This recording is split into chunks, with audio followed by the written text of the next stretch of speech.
അവതരിപ്പിക്കുകയാണ് ഞാനിവിടെ. ഒരമ്മയ്ക്ക് സ്വന്തം മകനോടുള്ള സ്നേഹത്തിൻ്റെയും വാത്സല്യത്തിൻ്റെയും ഈ ആഴമാണ് ഈ കഥയിൽ പറഞ്ഞിരിക്കുന്നത്. പണ്ട് പണ്ട് ഒരു മലമുകളിൽ ഒരു ഭൂതം താമസിച്ചിരുന്നു. കറുത്തു തടിച്ച് ഉയരമുള്ള ശരീരം, നീണ്ടു കൂർത്ത നഖങ്ങൾ, നീണ്ടി ചോരുറ്റുന്ന പല്ലുകൾ, ചുവന്നുരുണ്ട കണ്ണുകൾ കണ്ടാൽ തന്നെ പേടിയാവുന്നു. അതുവഴി പോകുന്ന വഴിപ്പോക്കരിൽ നിന്നും പലതും ആവശ്യപ്പെടുകയും അവരെ ഭക്ഷിക്കുകയായിരുന്നു ഭൂതത്തിന്റെ പതിവ്.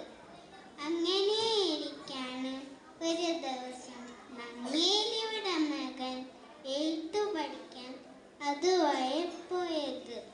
തങ്ങൾക്കൂടെ പോയത്തെ ഉണ്ണിയെ കണ്ടപ്പോൾ ഭൂതത്തിന് എന്തോ ഒരു വാത്സല്യം തോന്നി. ഭൂതം അവനെ കൈക്കലാക്കാൻ കൊതിയായി. ഭൂതം ഒരു കൊച്ചു തമ്പ്രാട്ടിയുടെ വേഷം കെട്ടി ഉണ്ണിയുടെ അടുത്തേക്ക് ചെന്ന് ചെങ്ങാത്തം കൂട്ടി ഉണ്ണിയെ മലമുകളിലേക്ക് കൊണ്ടുപോയി. നേരം സന്ധ്യയായി. അമ്മ തന്നെ ഉണ്ണിയെ തേടി നടന്നു. അപ്പോഴാണ് ചാത്തനെ കണ്ടത്. ചാത്ത ചാത്ത, നീ എൻ്റെ ഉണ്ണിയെ കണ്ടോ? ഓ തമ്പ്രാട്ടി, മലമുകളിലേക്ക് പോകുന്ന കണ്ടു. കൂടെ ഒരു കൊച്ചമ്പ്രാട്ടിയും ഉണ്ടായിരുന്നു. ഉണ്ണി ഉണ്ണി എന്ന് വിളിച്ച് അമ്മ മലമുകളിലേക്ക് ഓടിച്ചെന്നു. അല്ലയോ ഭൂതമേ, എനിക്കിൻ്റെ ഉണ്ണിയെ തിരിച്ചു തരാമോ?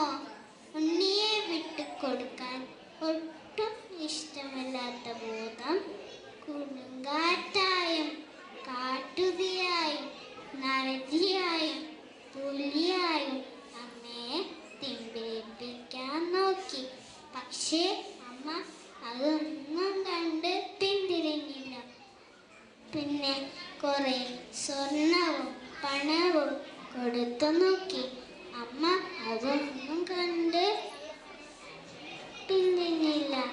അവസാനം അമ്മ ഭൂതത്തിനോട് പറഞ്ഞു, നിന്റെ 2 കണ്ണുകൾ എനിക്ക് ചൂഴ്ന്നു തന്നാൽ ഞാൻ നിന്റെ ഉണ്ണിയെ തിരിച്ചു തരാം. അമ്മ തൻ്റെ 2 കണ്ണുകൾ ഭൂതത്തിന് ചൂഴ്ന്നു നൽകി.